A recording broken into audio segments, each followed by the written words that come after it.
Pauline Rosslee, who is a fairly recent member, joined our u3a about 3 or 4 months ago, I think along with Margaret.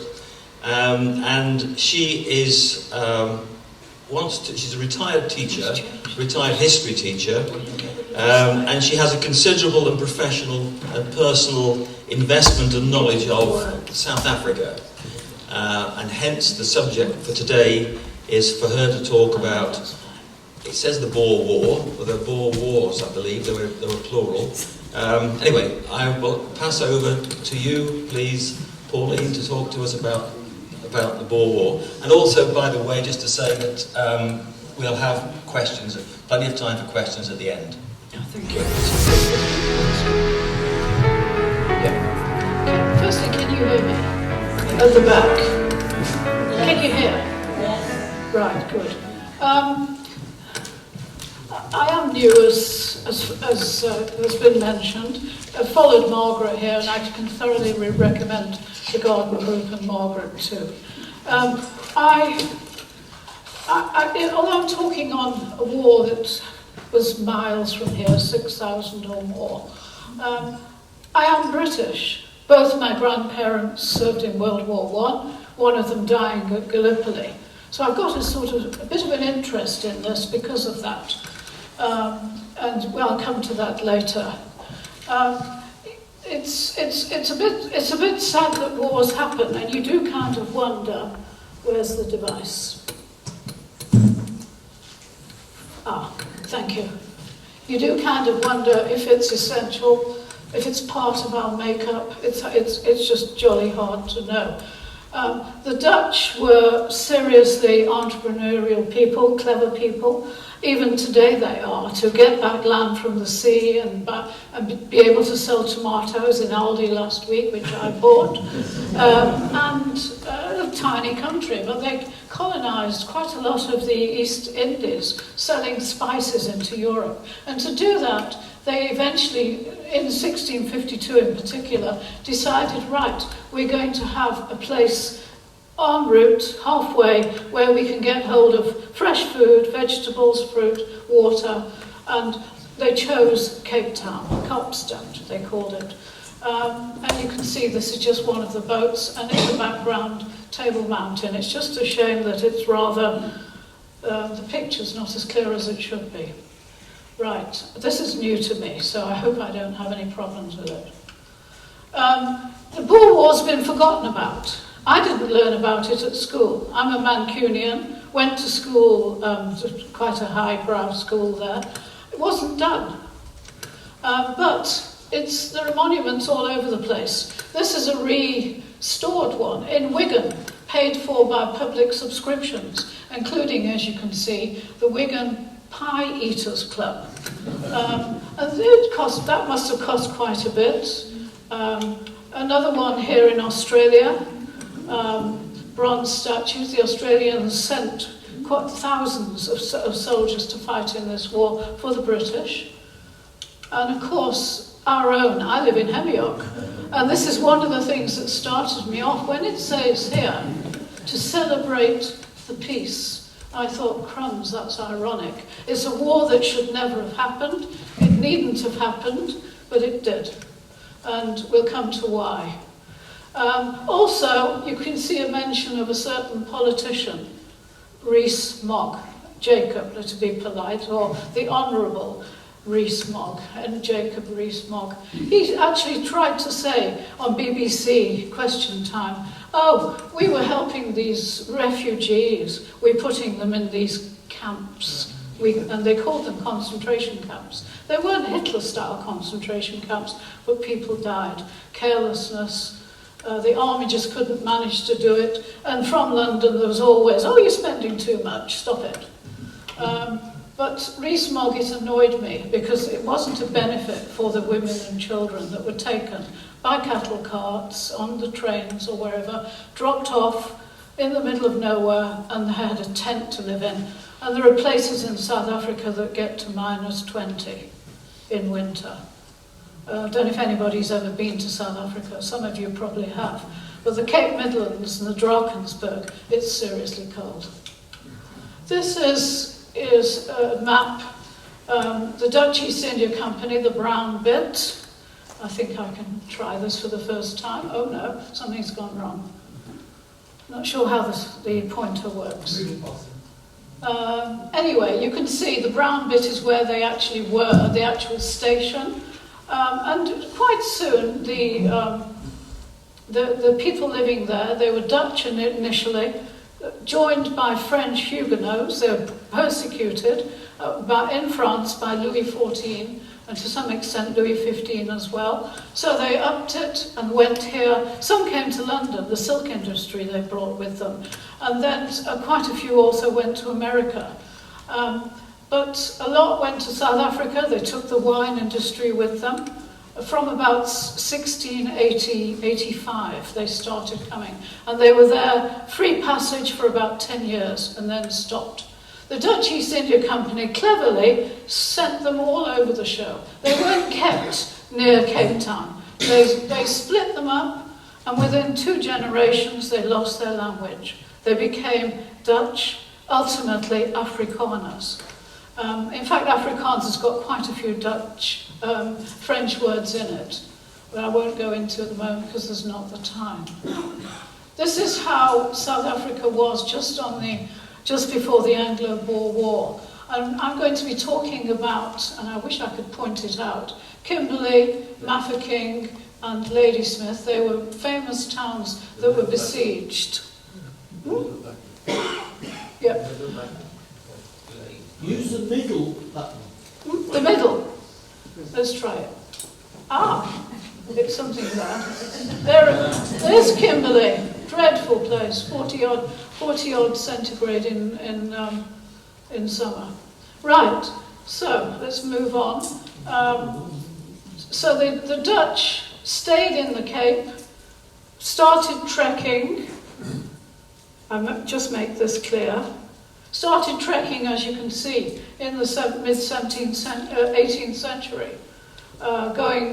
Didn't go as far as the Kei River. Across the Kei River was a bit dangerous. That's where the tribes, particularly the Xhosa, lived. But they went away from Cape Town. Joined by Germans as well. A lot of German names or Afrikaans names too. Right, this is South Africa just before the Anglo-Boer War. You can see the Cape Colony, British. They acquired it during the time of the Napoleonic Wars. They didn't want the French to have it, so they initially moved in and then did a deal with the Dutch. So eventually they kept it. It was anglicised. They changed the education system. The law courts made it English, which annoyed the Afrikaners or the Dutch. Natal was also colonised.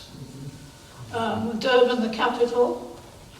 And in fact, people were brought out, 1820, somewhere around here, Port Elizabeth, and another town further along, probably about here, East London.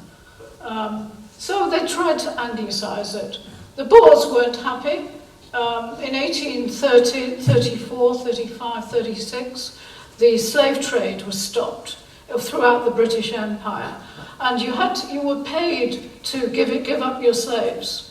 You gave up your slaves, but you had to go to London for the money. So that annoyed people. That annoyed the Boers in particular. It's a long way, can't afford it. Is it even worth it? So they trekked inland, and they went as far, they went as far as, here we are, they went as far as Natal, some of them. The majority went through the Free State. They founded the Free State, the Orange Free State, and ultimately the Transvaal, or the South African Republic, Suid-Afrikaanse Republiek, with the capital at Pretoria, and Johannesburg didn't exist. And then ultimately gold was discovered in Johannesburg in the 1860s, 70s, 80s really. But prior to that, the British decided anyway, right, we're going to take over Zululand. We're going to sort these people out. They were having problems with them. You've all seen the film, Isandwana. This one's, I think it's called Zulu Dawn. And it was a major embarrassing defeat, really embarrassing defeat. They lost the colours, they lost quite a few hundred men killed, British soldiers. And the Zulu, you can see, they had modern weapons, modern for the time. Zulus had shields and nothing more, knobkerries and assegais, spears. They came back, the British did. This time they did it properly. They brought with them Maxim guns, so those things, it's like, I suppose, a machine gun, basically. They'd been around for a while, and flattened Ulundi. They obviously burnt it down. Sitshwea was captured. They kept him in prison for quite some time. The Zulus were basically massacred, really. Okay, now, so the British were strengthened by that, right. Let's annex the Transvaal. They didn't like the idea of a separate Boer government there, and they decided it would be quite handy to have the Transvaal. This is pre-gold, by the way, 1877. First Boer War, and they were defeated. There were some major, major defeats there. And it was the first unfavourable peace treaty since the American War of Independence.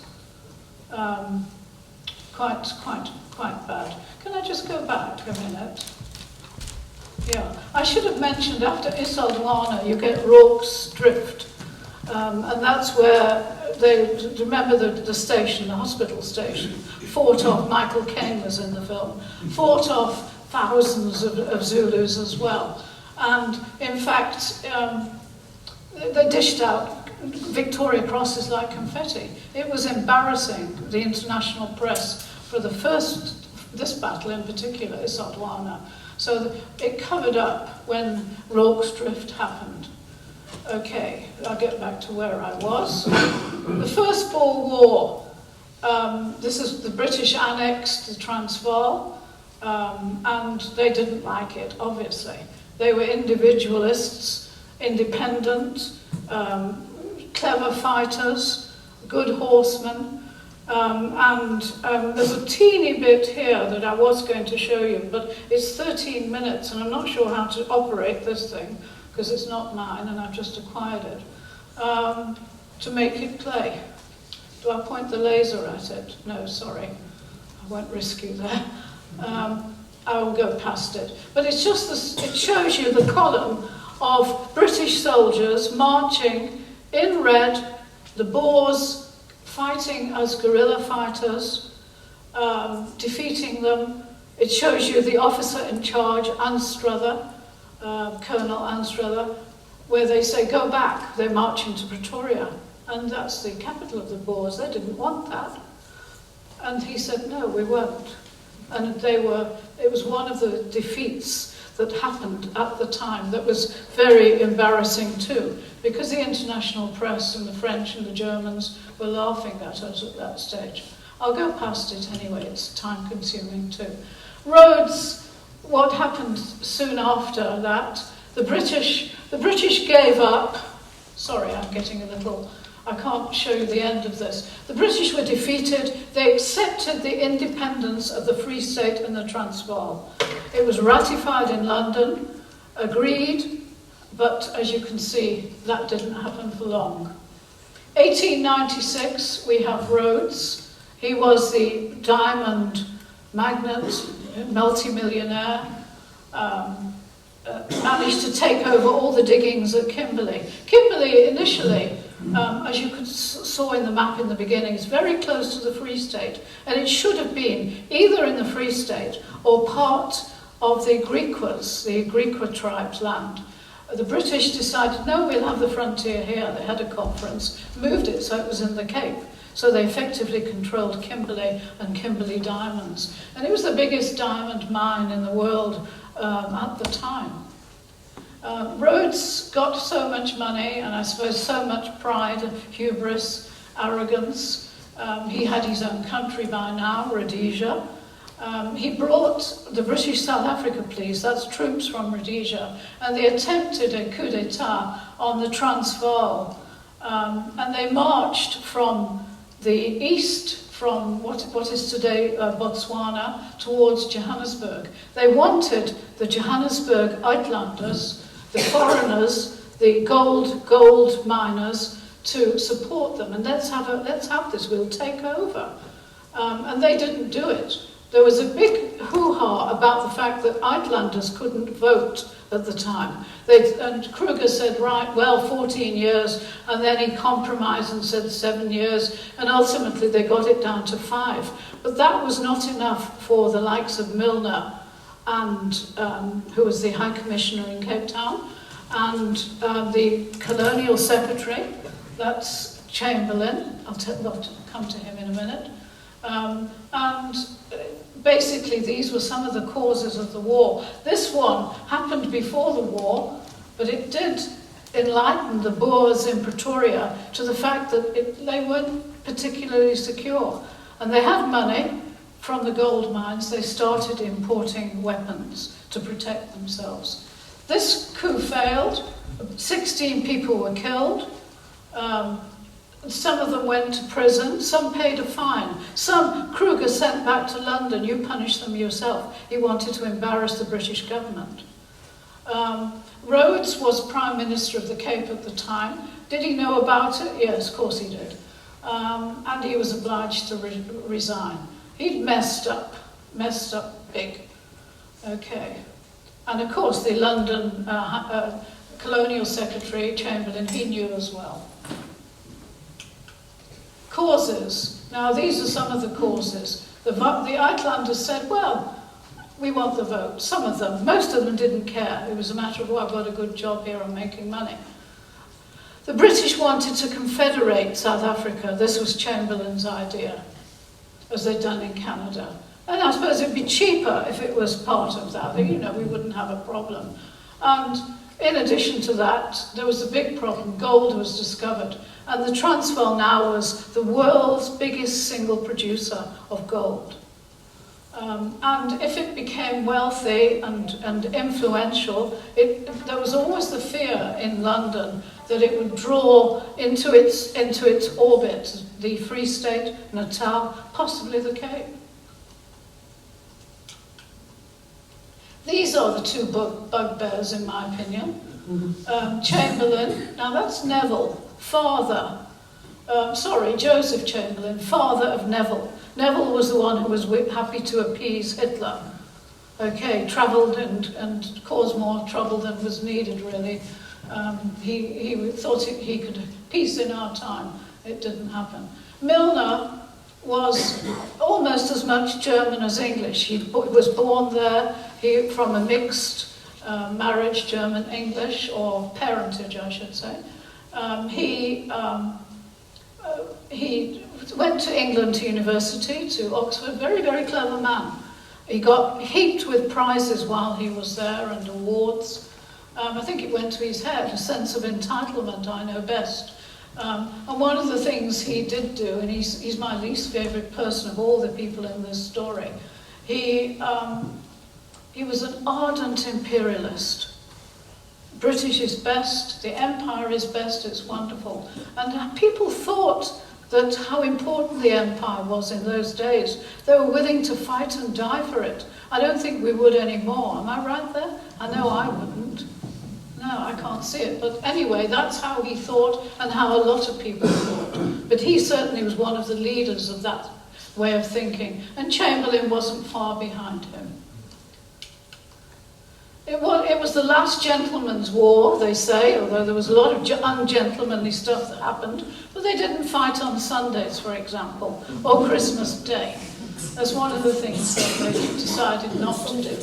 As you can see, they had a lot of support from outside of the UK, of Great Britain, England, and they had up to 500,000 soldiers. The Boers, at best, could manage 50,000. And those are irregulars, militia, soldiers who had to arrive with enough food for a few days, their horse, maybe a spare, their own rifle and some ammunition. And sometimes they'd go off home. What the heck? Got to harvest, got to get back.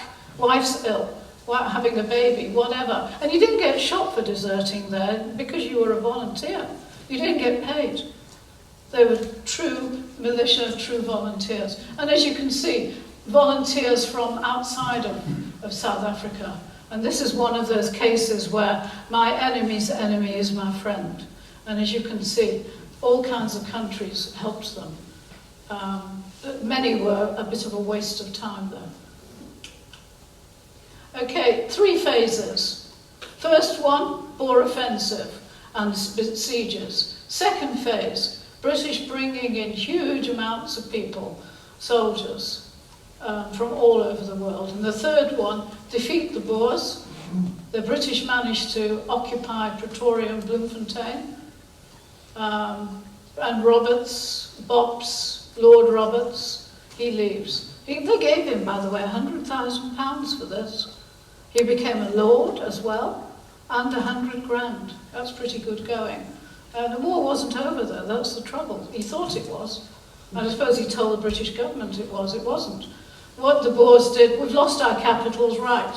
They went off to Kroonstad, grotty little place really, and they decided, right, we're going to fight them now, but we can't fight them on the battlefield. We'll fight them, we're using guerrilla warfare, blow up their trains, communication, whatever.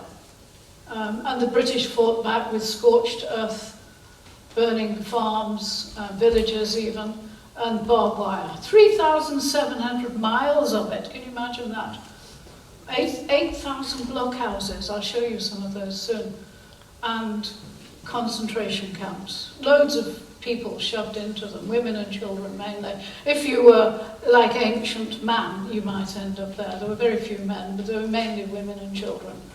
And their servants, they sent them, their Africans who worked on their farms, they also sent them there, in tents, as I mentioned. And it forced the commandos to the peace conference. They couldn't continue. Okay, this is a typical commando. Churchill liked it. This is near Majuba Hill, where the British were defeated madly. As you can see, they're not in uniforms, funny hats.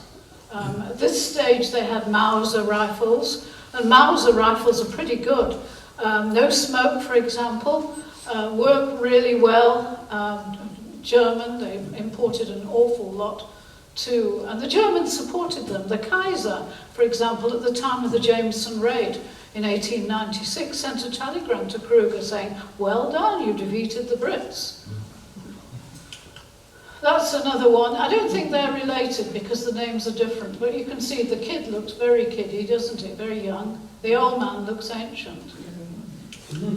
Another one where you're typical, these are holding Mausers.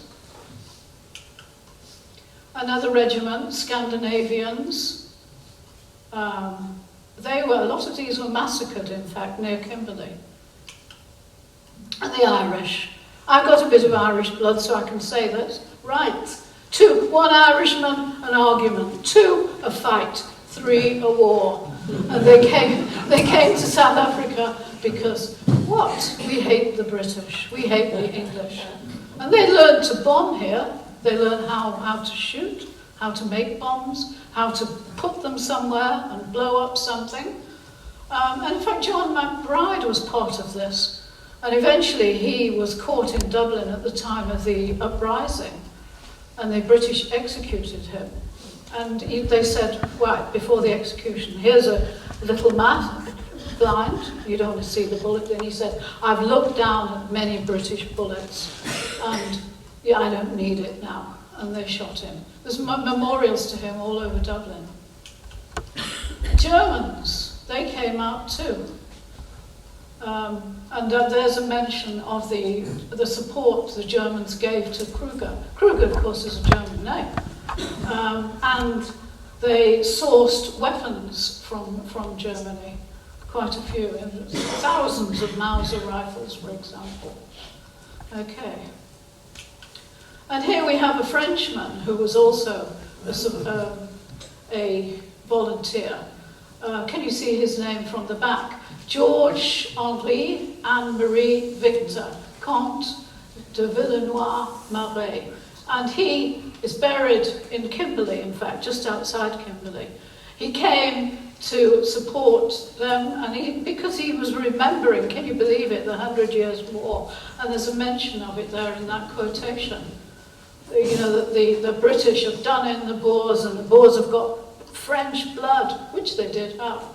And she's violated every peace treaty, her hatred being even fiercer against the Boer for this French blood flowing through their veins. So he was quite a character, apparently. Okay, Black Week. The second month of the war, the British messed up some awful battles. Okay, and in particular, we've got them here. We've got Colenso is one, Stormberg, and Machersfontein. On different parts of the country, Stormberg in the Cape Midlands, Colenso, Natal, and Machersfontein is in the direction of Kimberley, in fact. And nobody could believe that the British Army could be defeated by these farmers. You know, how can you do it? How is it possible? And the French and the German newspapers had a real-time cartoons showing, you know, the British being kicked around by farmers. It was quite a shock to most British people, quite a shock. Okay, but by then, as you can see, lots killed, and towards the end of the war, it got to 97,000 killed, wounded, or captured. Colenso meant that somebody quite important died, and cigarette cards were popular, and this is one of the reasons the public was so involved in the Boer War. The newspapers, even cigarette cards. I mean, for example, when we've had wars that we've been involved in, we haven't really taken that much notice. Let them get on with it, kind of thing. But their newspapers, they published maps with little stickers, you could put a little flag in it or something, and everybody smoked in those days, cigarette cards. But this is Freddie Roberts, the son of General Roberts, ultimately Field Marshal Roberts. Very popular man. He was sent to sort things out, and he arrived wearing a black armband because his son was killed already, his only son. And he's buried here in Chively, which is in Natal, near Colenso. They were trying to free and stop the siege of Ladysmith, and that's what happened there. He died. So it meant that General Buller, our General Buller, because he came from Crediton, he was now disliked intensely by Roberts. And Roberts now was in charge. He was sidelined. He'd been sent out in charge. He was effectively fired. And he had all kinds of people with him, Buller had. Here's one, done up like a Christmas tree, as you can see. This man was absolutely hopeless. He travelled with a cast iron bath, a kitchen. And you can't do that in South Africa, especially on dust roads, and that's what they were using. The dust you could see for miles, so the Boers were forewarned, somebody's coming. And what happened was, we have here Speenkop. Everybody's heard of Speenkop. The football grounds have got the kop where they've got a bit of a sloping area. Well, Speenkop was an absolute mess. They got lost, they forgot to take spades, didn't forget, they were told, oh, you don't need to, there's so many. When they got to the top, it was rocks and stones. They tried to dig in trenches for protection. They found it, but ultimately they dug in the wrong place. And where the dug in trenches were, ultimately, that became their burial ground. So they dug their own graves, unfortunately. And there was so much confusion here, absolutely dreadful. Even no one knew what was happening. They didn't have any kind of communicating with back to base, unfortunately. On this peak, 3 important people. Oops, let me get the right one. Can you see it here? Churchill, Louis Botha and Gandhi, Mahatma Gandhi, Mohandas Gandhi. Louis Botha became the first Prime Minister of South Africa. Right, sorry. And this is what's happening now. The British decided after all those defeats, Black Week, we're not putting up with this. And these are the kind of troop numbers they're sending in. Offloading at Cape Town, and I'm contrasting now with the Boers setup and the British setup. You can see here, coming from massive ships onto trains. The Boers didn't have control of the trains, not at all. They were used for transporting weapons, soldiers, and the so-called refugees, according to Rees-Mogg. Well, the women and children whose homes have been destroyed, rather. Scots from the impoverished highlands and cities. Oops, you shouldn't be there. And then the yeomanry. The yeomanry were effectively, supposedly middle-class people, men, who volunteered, and they were absolutely desperate. Half of these probably couldn't ride, and they certainly didn't shoot very well. They had some training, but it wouldn't have been enough. And the ambulance corps. Can anybody recognise this man? It's Gandhi. He was part of that, and I suppose being here emphasised with him just how futile war is. He could see the awful wounds and mutilations that people had from the war. Australians. And the Australians initially were very keen. 16,000 volunteered. They got paid. The British government obviously had to pay them. But when the British decided to shoot Breaker Morant and another chap, because they'd shot some Boers, war prisoners of war, and they didn't discuss it with the Australians got a bit fed up about it at that stage, I'm afraid. Okay. New Zealand troops, as you can see, quite a lot. And I must apologise for some of these photographs, but they're ancient, as you can see. It's historical. New Zealand troops in Durban, disembarking with horses, some of them, and Canadians. Do you remember mounted police, Canadian mounted police? Seeing this makes me think of. Do you remember? He's a lumberjack and he's all right. Do you remember that one? Michael Palin. Well, there we are, lots of them. They could presumably ride, since they were mounted police. Miscellany of officers, and in the middle we've got Baden-Powell, Robert Baden-Powell, and a mixture of all kinds from all over the world, all over the British Empire. Horses were imported too. I feel sorry for horses. They didn't have any choice. They didn't get paid either. And you can see here, they imported about 500,000 horses. Most died or killed in action. They didn't get sent back home. And worse still, their life expectancy was about 6 weeks. Because when you think about it, if you're shooting, it wouldn't surprise me if people aimed at the horse, down the rider. It's a lot easier because it's big. It's quite sad. But they brought fodder, and the fodder was left between Natal and the Free State on the border. Cosmos, I wish I could grow it like this. It's good, I love it.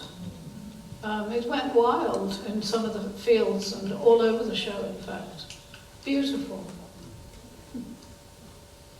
Little light bit. The British also were very technically advanced compared to the Boers. The Boers would cross a river like this, they'd either swim across and the horse would swim or whatever, or they'd find an alternative. The British, as you can see, had engineers able to cross with artillery.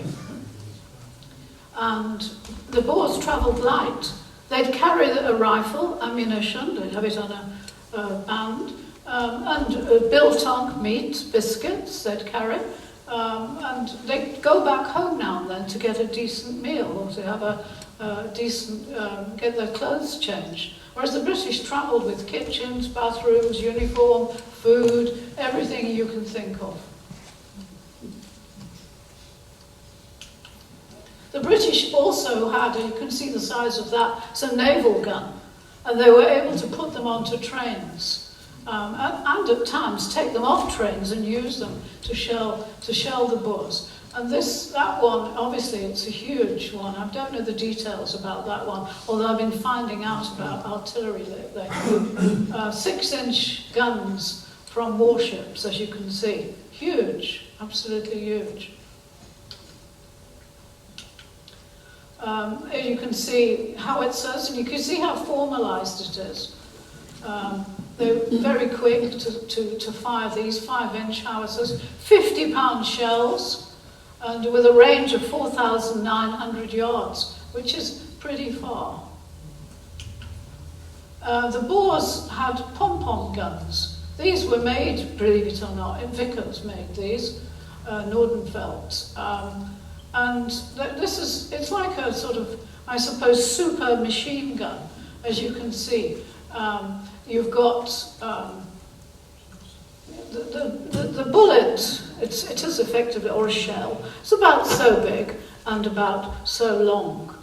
So that would certainly stop a person, I should say they're in pieces, if that hits you. But these were the only uniformed part of it. And they learned, children there would learn to ride, they'd learn to shoot. They had shooting competitions, so they were good shots. They could fire from the saddle, and these were the only ones that were salaried, uniformed, trained, and employed. My husband's great uncle was in the Johannesburg artillery, and he didn't get killed, he ended up on St. Helena as a prisoner of war. In fact, he died there.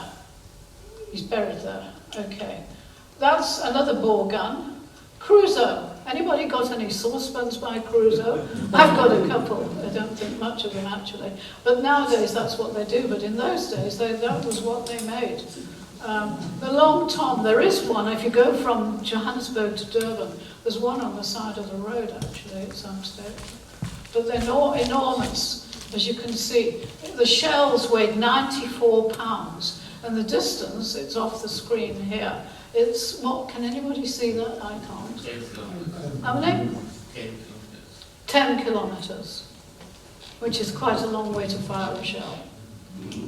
Okay, here we have now the main towns we're going to look at. Mafeking, Kimberley, and Ladysmith. Those were the besieged towns. That's what the Boers decided to do at the beginning of the war. And there's Kimberley. You can see the times they were besieged. Mafeking, for example, was besieged for 7 months and 4 days. And that's where Baden-Powell, he was rationing food, for example. They had problems. Kimberley had problems with water. They Boers cut off the water for them as well.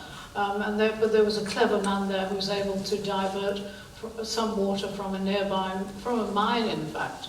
And Ladysmith, as you can see there, 3 months, 3 weeks and 5 days. That's in Natal, Kimberley the Cape, and Mafeking, also the Cape. This was built along Cecil because of Cecil John Rhodes, built in the De Beers workshop during the siege. George Labram, there he is there, he's an American engineer, so there are Americans on both sides. He managed to build this from memory, and he also built a giant fridge. It gets very hot in Kimberley, 44 in summer. I've been there, I know it's a place. And for that matter, also a water supply from underground he managed to do. The siege of Kimberley, just some information on it. There was the general in charge here on the Modder River is someone called Cronje. A lot of people I've heard on films and what have you, old soldiers, pronounced Cronje, but it's Cronje, and it's an Afrikaans, originally Huguenot name. Okay, the Battle of Paardeberg. That was a bit of a mess for the Boers. 4,000 surrendered, and Cronje was in charge. He couldn't keep going, I'm afraid. Dead animals, and they had women and children travelling with them. How can you manage that? But the thing is, a lot of the times, if their farms were burnt, they'd go looking for their husband, or the husband would come home, and I suppose they didn't know what to do. It got to the stage where sometimes the Boers had to sort of say at the gates of one of the camps, please take my wife in. Once they'd improved, anyway, they did improve eventually. Anyway, Roberts, he was 62. He's a tiny little man, my height, which is a bit surprising for a soldier especially. Okay, he was now in charge. Buller was kicked out, and he thought, well, he thought this was a major defeat. And there you can see Roberts, Cronje looking rather fed up and a bit shabby, I suppose. They were running out of everything, even clothing. But if they looted trains, but you didn't dare wear British uniform. If they caught you, the British, Boer, with uniform, you were shot immediately. Okay, and there's Cronje. He's had a bit of a wash and brush up and a trim. His beard looks better. In the white hat, can you see him there? And other Boer officers, he's obviously one of them, and so is he. Okay. Canadians were involved in Paardeberg, and this is one of their monuments in Halifax in Canada. Okay, it's the Royal Canadian Regiment of Infantry. Okay, here's Roberts now, triumph and march into Kimberley. Note, which is interesting to see, the electric poles. Kimberley was the first city in the southern hemisphere to have street lights. Very first. And there they are marching past the Kimberley City Hall. It wasn't entirely uncivilized there. I suppose a lot of British people thought it was, but it's not quite so civilized. That's the monument to the fallen soldiers with the long Cecil in front of it. Apparently it's been vandalised recently, which is a bit sad. They've stolen bits of brass off it. And Kipling wrote about them. Kipling, you've heard of him? Rudyard, the Jungle Book man. He was in South Africa, so was Conan Doyle. Lots of famous people were there for one reason or another. This was designed by Herbert Baker. I taught in a school in South Africa who Herbert Baker had designed them. He was a contemporary of Lutjens, so they worked together in London too. Anyway, you can see here the soldiers are buried there, and here is a little poem written by Kipling, where he makes it clear they died for the city, being sons of the land. Quite sad. Unfortunately, that's what war does. Now we move on to Mafeking. Baden-Powell had all kinds of things, very upbeat. In Kimberley, you have the people saying, "Oh, we're running out of food. It's terrible," etc. And the same in Ladysmith. Ladysmith had an excuse. It had General White and 10,000 troops there, stuck inside Kimberley and couldn't go anywhere. Mafeking it's a bit of a dorp. There's nothing there, but it's a railway junction. Ladysmith, of course, is the route to Durban. Let's stop the Brits bringing in any more soldiers at Durban, the port, most important port on that side of South Africa. And Kimberley, let's catch Cecil Rhodes. We'll have him. He's a horrible man. They thought grim, crooked, stolen things, taken our gold, etc. A stirrer. But here they didn't have it. I suppose Baden-Powell wasn't known very well, but it was an important junction to Rhodesia, to the north, and they could bring troops in from there. And they'd come, the Jameson Raiders in 1896 came from that direction, from Mafeking and from Rhodesia on the train. They also made their own cannon. They had gateposts in this one. It's amazing what you can do when you have to do things. British Army technology at Mafeking, they wanted to see where the Boers were. Not that easy. The Boers didn't have anything like this. There was some technology. A friend of mine who was a prophet, actually, I worked with him. I was originally a librarian before I became a teacher, and I worked for the Chamber of Mines research laboratories, where they were experimenting with communication underground in the mines. And some of them are a mile deep, some of the gold mines, are more than a mile. They did have this kind of they were signalling using heliographs, the sun, reflections on mirrors, and they tried, in fact, to communicate using, they had telegraphs, for example, and using radios to do this.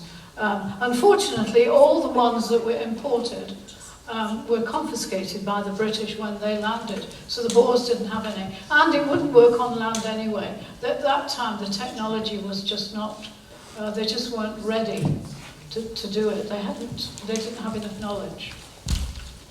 This is, as you can see here, we've got Baden-Powell, and there's a court, and the black man there is being tried for stealing a goat, and the punishment would be execution. So I'm not sure about Baden-Powell being a sort of fatherly grandfather type, or kindly grandfather type, not at all. The siege went on in Mafeking for so long, they printed their own money. It's one of the things they had to do. And Christmas time, the menu, which was a little bit cheerful, typical Baden-Powell, and you can see here, plum pudding, au feu, with the fire of hell, as you can see. And some of it's pom-pom, roast potatoes, there we go, which one is that one there? Roast, I can't quite read the writing, with pom-pom, I think this is potatoes. But pom-pom, of course, is one of the artillery pieces. So they was constantly, he was very upbeat. And this is what happened in London. Would we do this now? I doubt it. Here, people came out of the music halls and the theatres to celebrate the relief of Mafeking. That's what happens. And of course, one good thing that did come out of this was that Baden-Powell founded Scouts and Guides. And I'm sure if I said, who was a scout here, half of you, or a guide, or a brownie, half of you would put your hands up. Am I right there? I was. Yeah, that's quite a few. Okay. So that's the 3 towns besieged. The Boers now are not quite winning anymore. More troops coming. Oh, this is to the relief of Ladysmith. And that was relieved.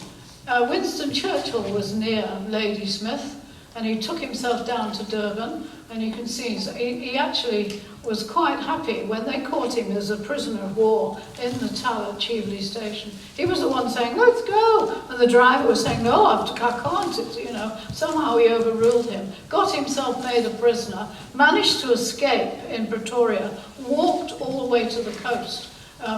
When I'm not talking about Durban, he managed to get a train from Pretoria all the way through to what is today Mozambique, and it was Lorenzo Marx then, now it's Maputo. But he thought it would help him. He was definitely a self-publicist. And I've got his book I've been reading, Dispatches, where he wanted £20 for each time he did this for the newspaper. The newspaper said, oh no, 10, 20 is too much. He managed eventually to get paid £20 a time, which was quite a lot of money in 1901. And it did help him because, of course, he did get into power eventually.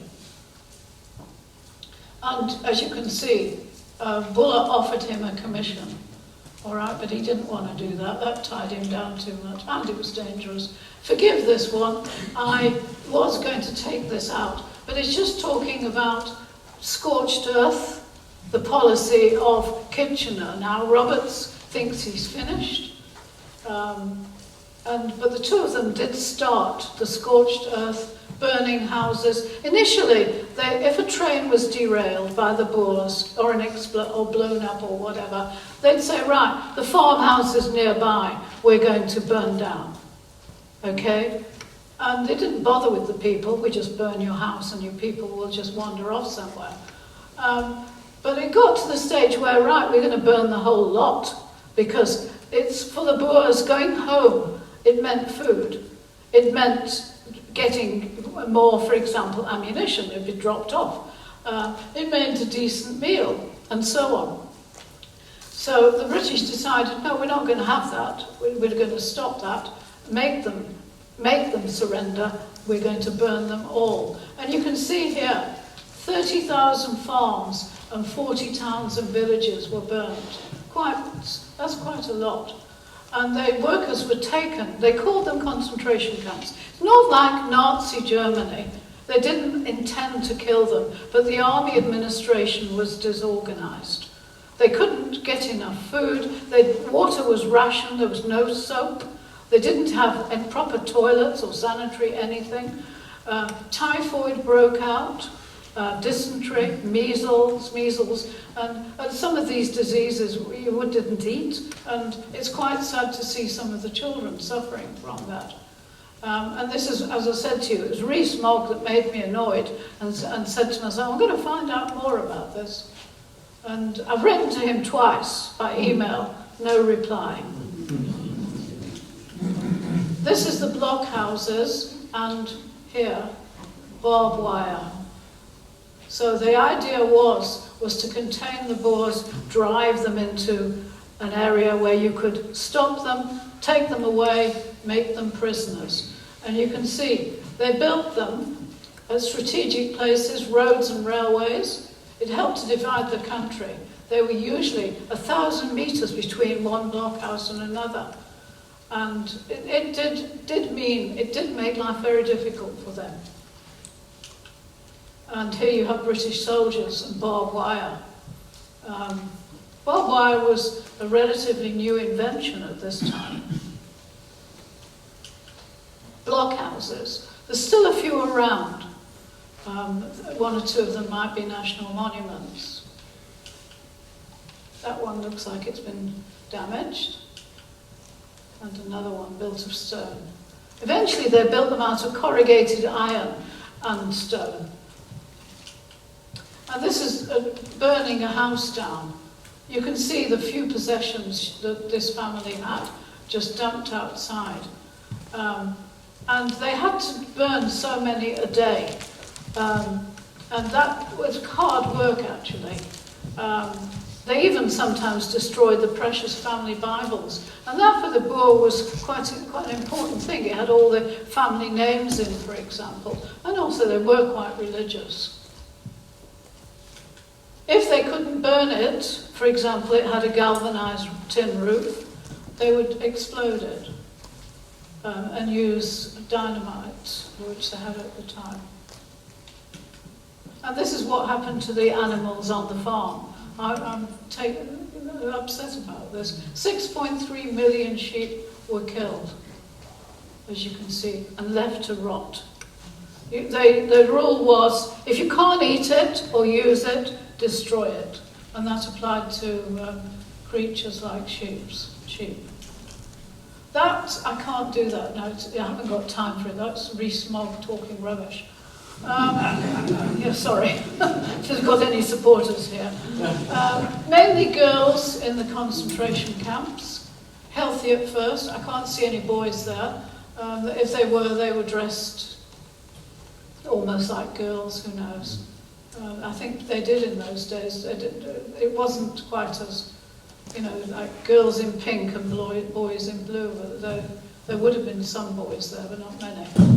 This family's trying to have a semblance of normality. They've got a bit of furniture, and look at the woman there, little tiny waist and a rather pretty dress. But that didn't last, unfortunately. What happened was that more and more people were brought there, They're shoved into the tents, so they were doubled up, crammed up, disease broke out, and so on. That's winter. I've been in the Drakensberg in winter. It really can be cold. And the foothills of the Drakensberg would be the edge of the Free State. And that's where a lot of them were. Okay, you can see 45 tented camps and 28,000 Boer men captured. Okay, 25,630 were sent overseas. And that was Ceylon, Bermuda and St. Helena. A lot to St. Helena. That's the little boy in one of the camps. He's still got some spirit, poor child, but as you can see, he's suffering from protein deficiency with the distended stomach and the thin little limbs. It's rather sad. This little girl, 7-year-old Lizzie van Sale, she died soon after this photograph was taken. She's got a doll in her hands. Oops, sorry, wrong one. A doll in her hands somewhere. She was discovered by a British charity worker who went out there. I'll come to her in a minute. And it enlightened the newspapers as to what was going on. Emily Hobhouse. She was extremely unpopular at home. In fact, ostracised, at times refused entry on her second visit. Chamberlain wouldn't let her, put her back on a ship the next day. A lot of cruelty, awful. And this little girl, as you can see, but I don't think it was entirely starvation to this extent. What was happening was, if you caught some of the diseases they had there, you didn't feel like eating. And it was difficult to get food down. But these days you'd be on a drip or something, wouldn't you? But they didn't have stuff like that then. Lots of funerals, as you can see here. What they did was they avoided the town to take them to the nearest cemetery. They didn't really want people to know, and they kept it kind of quiet. Those look like children's coffins, don't they? Because they're quite small. And this is Aliwal North, in the Free State. And here, an enormous number of people died. You can see the wall. There's a special... They've made the graveyard. This wasn't like this at the time. This was probably done in the 50s or 60s or something, because they built a dam to... and they would have been flooded. Right, how's time? Right. Emily Hobhouse, that's her there. It's a very kind lady. They called her an angel. It's really sad. The War Office didn't want to know her. She was there she raised the money herself, paid for her own fare, took out a few £100 worth of what she called comforts, including soap. She forced the British, and they sent out Millicent Fawcett. They believed her. They didn't believe Emily. And the death rate dropped. As I say, they didn't intend to kill people, but they did. She was quite obscure in her later life. They raised money to buy her a house in Cornwall, and I'll come to her in a minute, just now, in fact. This is her funeral, where in South Africa she died alone, and the undertaker sent her ashes to South Africa. The South Africans paid for it. And her ashes are interred in the Woman's Memorial Grave in Bloemfontein. I've been there to that museum not that long ago, actually. Quite very sad. Right, St. Helena, we're travelling now. As you can see, it's a hell of a way from South Africa. This is where they sent prisoners of war. You can't possibly escape. 12,000 miles, as you can see, nearest mainland. Okay, 4,300 kilometers to Rio. And this is, as you can see, various camps. And these are, the majority of these soldiers that went here are from the Kimberley and Paardeberg area and Mafeking. They were captured including General Cronje. And this is the family that we've got here. This one, he went to there and died. He died of some kind of cancer. I can't quite work out what it meant, to tell you, not having medical knowledge. And you can see they're on two sides. We've got the Johannesburg Commando for him. This is the British side. This is the British side. Then a Boer side, Boer side, Boer side, then British side, British side, British side. The great uncle, Boer side, and the British side, and the British side. Here they are offloading them at St. Helena. General Cronje. And the governor of St. Helena said, no catcalling, no jeering, show respect to men who done what they did, fought bravely for what they thought was right for their country. And there wasn't any. They were actually reasonably, for prisoners of war, treated reasonably well on St. Helena. And here's the various camps. I'm sorry, the condition, it's not entirely in focus. It's an old postcard.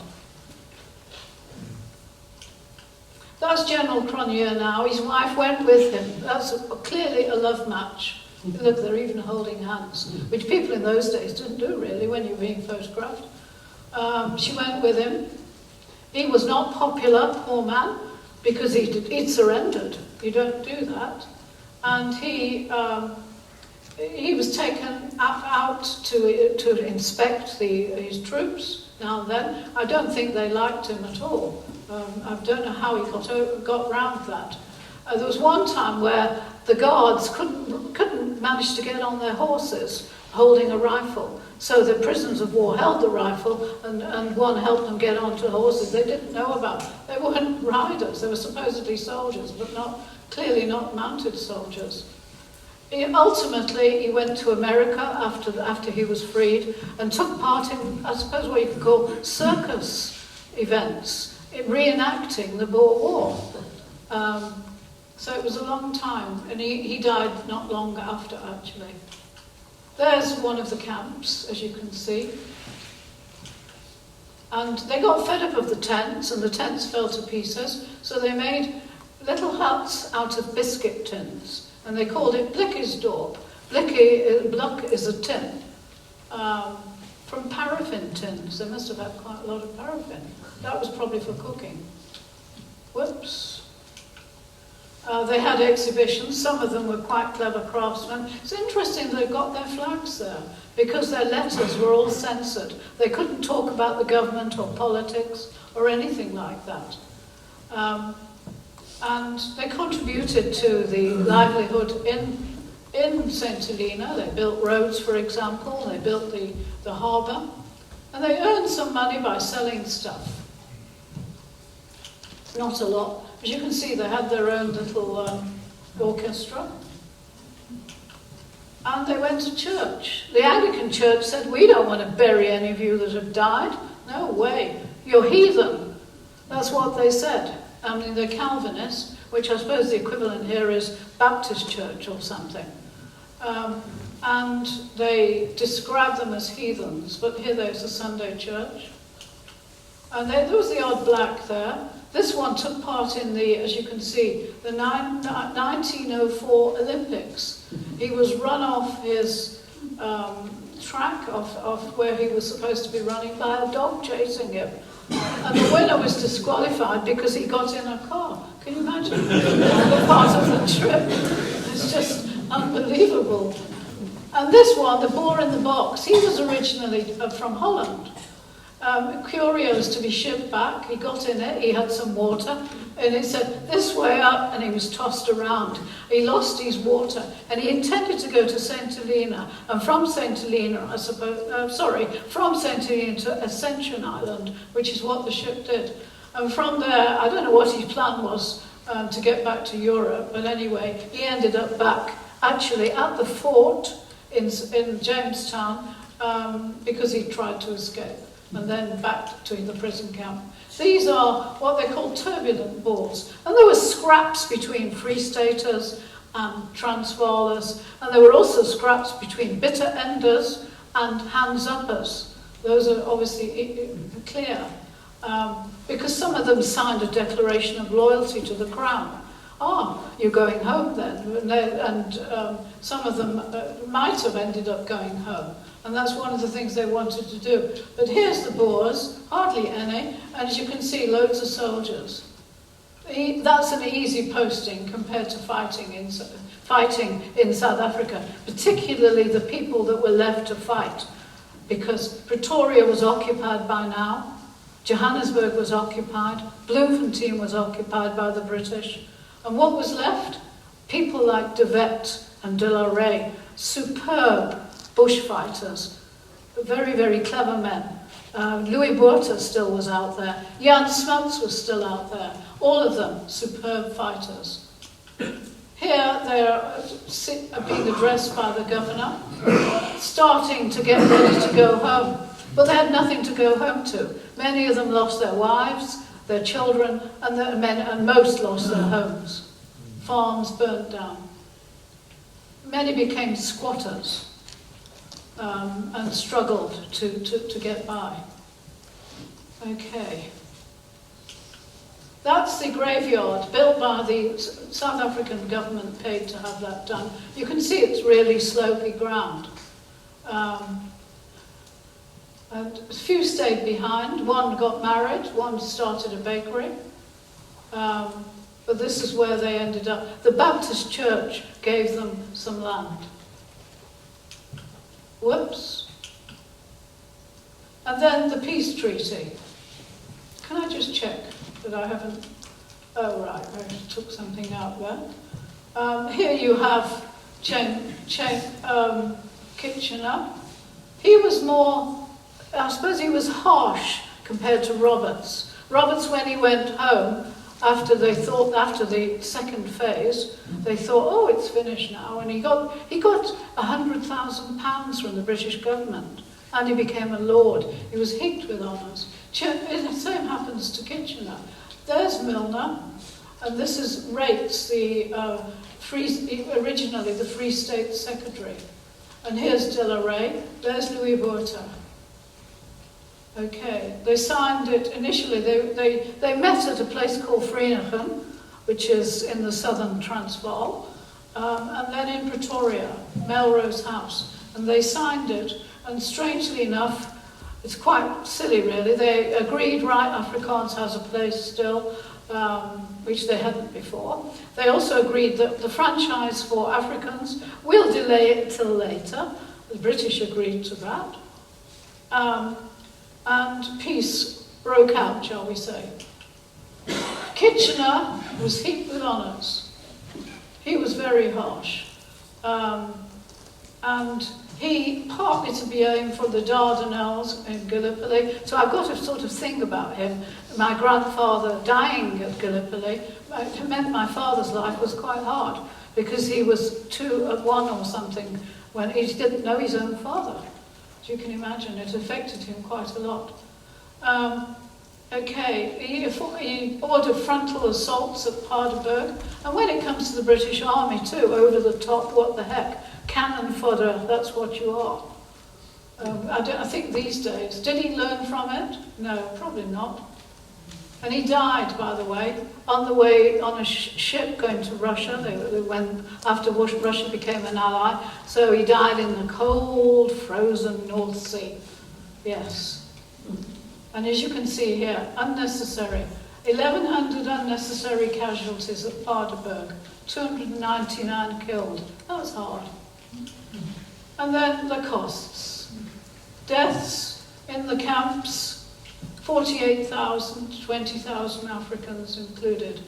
28,000 white Afrikaner Boer women and children, mostly children. 19,000 children. It's like a generation, isn't it? 10% of the Boer population died.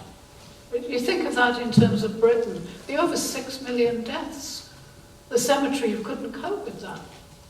Financial costs, as you can see here, 211 million. In today's money, 26 billion. Just unbelievable. The Transvaal and the Orange Free State were devastated. The British paid something to rebuild the farms. And you're talking of the cost of the war, plus, so 26 billion, plus another 36 billion. So that's, not sure, someone add that up for me. What is that, Philip? You're an accountant. Anyway, they were devastated, many were destitute. They existed as squatters or bijwoners. But life was hard. And Kitchener said to end it, it would be left uninhabitable. Extermination was necessary. That's what he thought should have happened. Reconciliation did happen. And ironically, you've got General Louis Botha as the first Prime Minister in 1910. So the British may have won the war, they didn't win the peace. And the blacks didn't get the vote until, as you know, 1994. So there's a lot of years of that sort of thing happening. Smuts followed him. Bitterness, it's still there. We've got a friend. In fact, our wedding was in his garden. He was a reporter. His aunt's siblings were killed. Okay. And so it was just awful, an unnecessary war. The Afrikaner lost the war, but they won the peace. Right, I've got to finish now. I'm being told I have to.